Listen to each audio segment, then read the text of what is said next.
question du doyen. Merci beaucoup pour cette question pertinente. Comme vous l'avez si bien dit, nous avons eu quand même cette tournée qui a commencé d'abord, il faut le dire, par la région de Tillabéri, avec non seulement le chef-lieu de la région, Itera,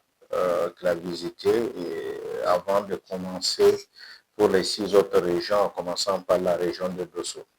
Ce qui est important, c'est que ces genres de rencontres, ça fait déjà belle lurette que les populations nigériennes ne sont pas en face avec leurs leaders ou les responsables étatiques, surtout au haut niveau. Depuis quand même, on sait, le régime de Tanja, qui a fait quand même de son mieux pour le suivi et la rencontre avec les populations, le régime de Kounché aussi. On peut dire que ça devient quand même un truc propre au chef d'État militaire que nous avons pu avoir jusqu'au chef d'État actuel. Ce qui permet quand même dans un premier temps de pouvoir être en contact permanent avec les citoyens lambda, en plus d'échanger aussi avec les autorités locales, parce que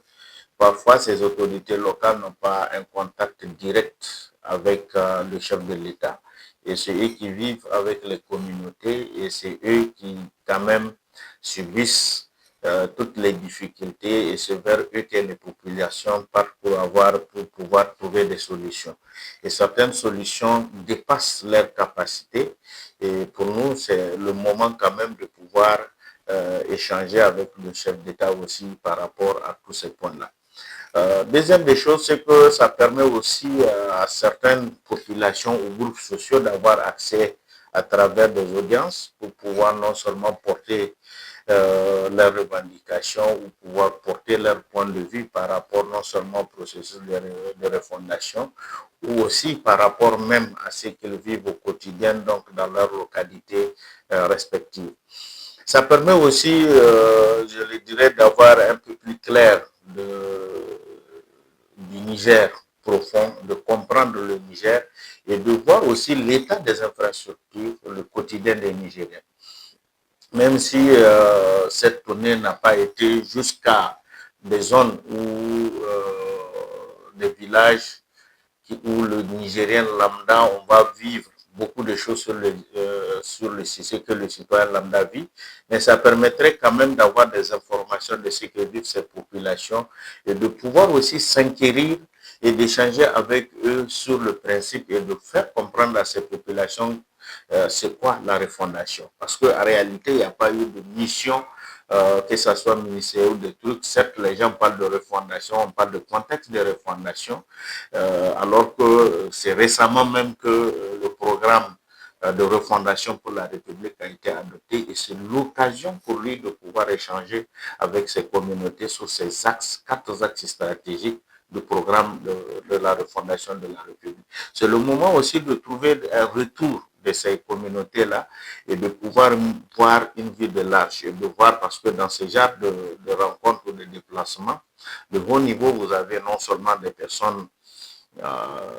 de faire la différence entre ce qui est raconté d'abord par les autres et ce qui est remonté de la base au sommet lorsqu'il est à Niamey et ce qu'il voit lui-même sur le terrain. Et ça permettrait de faire la différence. Et vous avez vu aussi, grâce à cette tournée, beaucoup d'infrastructures ont été réhabilitées. Les gens font chercher pour pouvoir réhabiliter certaines infrastructures, comme vous voyez, les résidences, les préfectures, les directions, et même la ville, quand même, comme vous voyez. Et ça nous interpelle. C'est là où c'est inquiétant de savoir que on n'a pas besoin de la visite d'un président pour embellir nos villes. On n'a pas besoin aussi que ce soit ces genres de déplacement pour mieux embellir. Et en plus de cela, nous pouvons dire que il a eu quand même à faire sa propre vision de la chose sur le terrain et puis de voir en réalité parmi ceux qui sont pour d'abord l'intérêt du pays ou ceux qui sont pour pouvoir aussi faire face à des personnes qui sont là juste pour leurs propres intérêts. Parce que dans ce genre de déplacement, vous avez des gens dans les audiences, certains qui viennent vers vous juste pour leurs propres intérêts, d'autres aussi qui viennent pour l'intérêt de la communauté. Et d'ailleurs, c'est ce genre de personnes qui nécessitent d'être accompagnées, d'être suivies. Euh, pour dire, si on évalue très bien, j'aurais voulu aussi avoir durant cette, malgré qu'elle était courte, d'avoir quand même ce qu'on appelle des sessions ou des conférences des cadres. J'aurais voulu quand même voir ces conférences de cadres organisées, même si c'est au niveau des chefs-lieux de région, après la tournée de chaque région, que les cadres ou les acteurs locaux de développement se retrouvent dans une salle avec le chef de l'État, échanger avec lui, permettant d'avoir une journée par région où le chef de l'État va essayer de discuter et d'avoir un point de vue plus approfondi de la situation réelle du pays et surtout que vive la population nigérienne. Parce que certains acteurs qui ont des informations qui peuvent aider, qui peuvent appuyer, n'ont pas accès à lui, mais qui sont quand même dans des cadres ou des organisations qui vont les permettre, une fois ces conférences de cadres organisées, ça va leur permettre d'avoir accès à la salle et de pouvoir donner plus d'éclaircissement par rapport et de poser des questions plus approfondies. Pour le gouvernement, on peut dire ça dépend en fait. Parce que ça dépend, est-ce que en fonction de ce qu'il a constaté sur le terrain, si les choses avancent selon la lettre de mission de chaque ministère ou de chaque ministre, ça veut dire que ça va. Si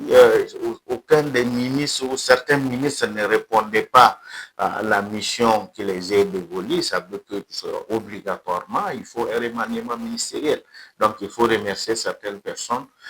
pour négligence ou pour insuffisance dans le cadre de la mise en œuvre donc, du programme ou de sa vision, de la vision donc, du chef de l'État. Tout ceci doit vraiment prendre en compte et je pense que ça doit aller plus qu'au-delà des ministres, c'est y compris l'administration locale, donc les autorités locales. Et nous savons que